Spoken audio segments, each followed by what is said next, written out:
Mazi Nnamdi Kanu and thousands of alleged IPOB members are being detained today just because they took a strong stand against the same terrorist killing that have now captured the attention of the US Congress.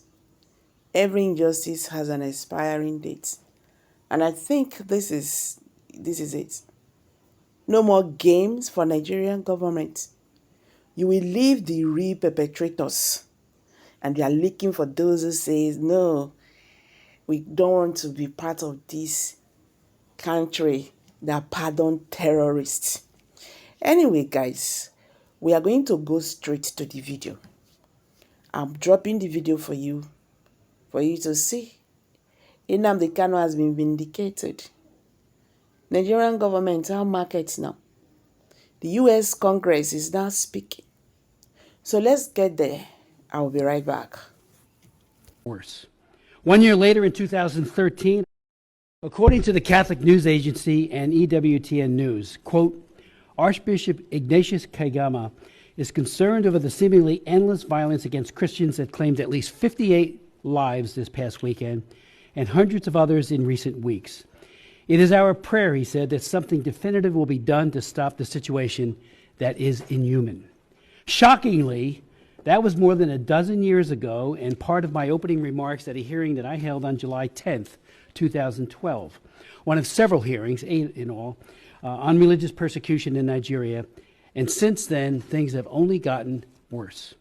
1 year later, in 2013, I visited Archbishop Kagama in Jos, Nigeria. We visited churches, 5 of them that had been recently firebombed by Boko Haram, and spent hours listening to survivors tell their stories. Despite their numbing loss and pain, I was absolutely amazed at the survivors about their faith, very deep faith, their courage and the resilience. They were not going to quit, but they were looking to the government for help, and it was not coming. I also met with an evangelical believer named Habila Adamu. Dragged from his home by Boko Haram terrorists, he was ordered to renounce his faith. With an AK-47 pressed to his face, he was asked, "Are you ready to die as a Christian?" With extraordinary courage, Habila answered, "Yes, I am ready to die as a Christian." He was asked a second time, and he repeated his answer. His wife was pleading, "Please don't kill my husband." And yet he said, "Yes, I am ready to die as a Christian." This time, the terrorist pulled the trigger. A bullet ripped through Habila's face. He crumpled to the ground, bleeding profusely, left for dead. By some miracle, he survived. I met him in an IDP camp in Jos. I asked him to come to Washington to tell his story. He did. And at the congressional hearing, he said this to our subcommittee, "I am alive because God wants you to have this message. Knowing Christ is so much deeper than merely knowing Boko Haram's story of hate and intolerance." He closed his testimony with this: "Do everything you can to end this ruthless religious persecution, but know Christ first." To the end, everything he did was to witness, to radiate his love for God, but he was also calling on us to get involved and do something. Since then, however, the wanton violence against Christians in Nigeria has grown significantly worse. A couple of days ago, the Pillar Catholic reported, and I quote, "While Christians are receiving ashes last Wednesday to begin Lent, news broke out in Nigeria that a priest had been brutally murdered by kidnappers who had stormed his rectory the night before and kidnapped him. With deep sorrow and righteous indignation, I condemn in the strongest terms the relentless and tragic wave of kidnappings targeting priests, pastoral agents, and the faithful," Bishop Kundi said in a March 7th, just a couple days ago, press conference, which expressed outrage over the kidnaps and the brutal murder of his priests. According to the sources in the diocese, Father Sylvester was bound by his kidnappers. He was shot in the head, and I saw the picture. It is heartbreaking to look at. Shot at close range with an assault rifle, and according to the officials of his diocese. The systematic slaughter and abuse of Nigerian believers must stop. Delay is denial and a death sentence to so many. One of our distinguished witnesses today, Bishop Wilfred Anagbe of the Diocese of Makurdi, Nigeria, traveled a long distance to be with us today and will testify, and this is from his testimony. Militant Fulani herdsmen are terrorists. They steal and vandalize. They kill and boast about it. They kidnap and rape. and they enjoy total impunity for this from the elected officials. None of them, I repeat his quote, none of them have been arrested and brought to justice. In December of 2020, President Trump designated Nigeria as a country of particular concern, only to be reversed without justification by Secretary Blinken in November of 2021. And I know I asked him at hearings. I asked him privately, but also asked him at open hearings, why? Never got a good answer. Religious leaders in Nigeria were outraged by the Secretary's decision.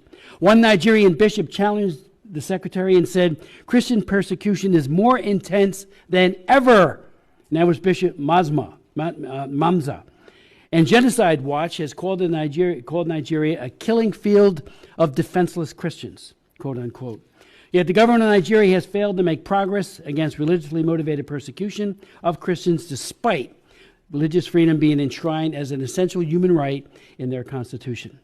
Likewise, Nigerian legal framework supports pluralism at both federal and state levels, but glaring contradictions exist, especially with laws that criminalize blasphemy, some even carrying the death penalty. The U.S. Commission on International Religious Freedom, USCIRF, was, quote, appalled that the State Department did not redesignate Nigeria as a country of particular concern. USCIRF had recommended, and we have the former chairman here, Tony Perkins, had recommended this designation 4 years in a row, from 2021 to 2024, and said, quote, there is no justification as to why the State Department continues to fail to redesignate Nigeria as a CPC.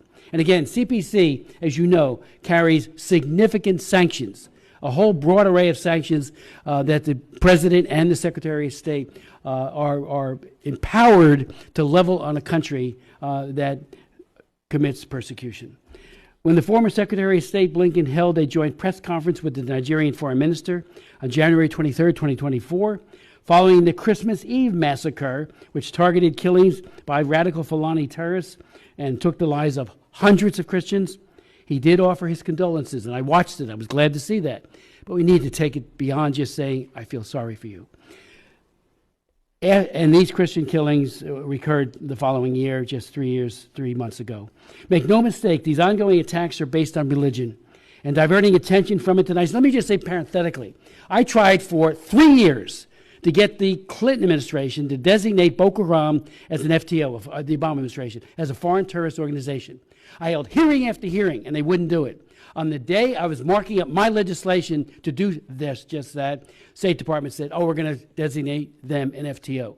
And after all the crimes they were committing, later it was the Chibok girls, it was all the other atrocities being committed by Boko Haram, and they wouldn't even give them the FTO status so we could start investigating where they get their money, their weapons, and the like. Make no mistake, all of these attacks are based on religion, like I said, and diverting attention from it denies that we have seen with our own eyes. This is religious cleansing. It needs to stop, and the perpetrators need to be brought to justice. Last year, the House Foreign Affairs did adopt my resolution, HRES 82, calling on the Biden administration to redesignate Nigeria as a country of particular concern. It passed exactly 1 year ago, almost a year ago, in the committee, but it never came to the floor. While I strongly believe that President Trump will again designate Nigeria as a CPC and do much more to assist the persecuted church, including the outreach to the Nigerian president, Tinubu, last night I did reintroduce the resolution, and I hope we will have a robust debate and it will get marked up. Help can't come fast enough. The killing fields are every day, every single day, and we need to do more and do everything within our power to try to mitigate it. Let's not forget these horrifying facts. Northern Nigeria, and this is just northern Nigeria alone, has seen the destruction of over 18,000 churches since 2009. 18,000 churches. I saw 5 of them. Totally burnt out. and many people killed with car bombs and the like. An August 2024 report from the Observatory for Religious Freedom in Africa found that 55,910 people were killed and 21,000 people were abducted in the context of terror groups in Nigeria within just 4 years, from October 2019 to September 2023. I would point out that approximately 34,000 are moderate Muslims that have been murdered in Islamic attacks, and we speak out for them as well.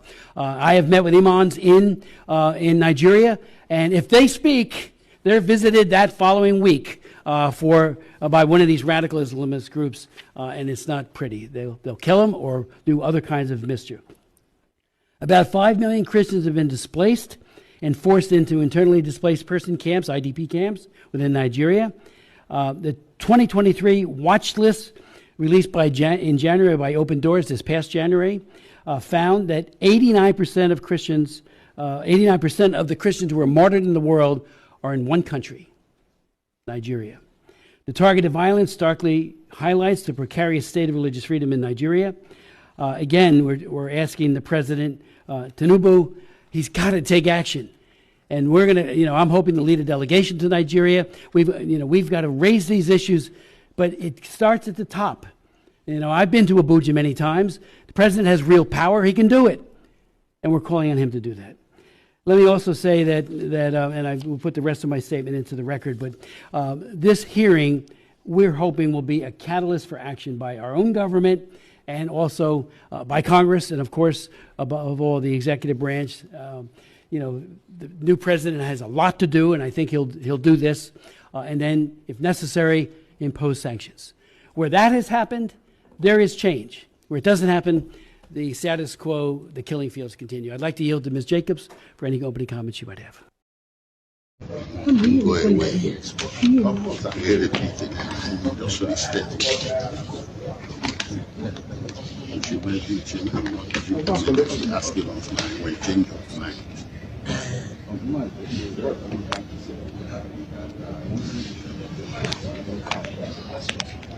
This is all I'm saying. There's I believe that's what I'm doing.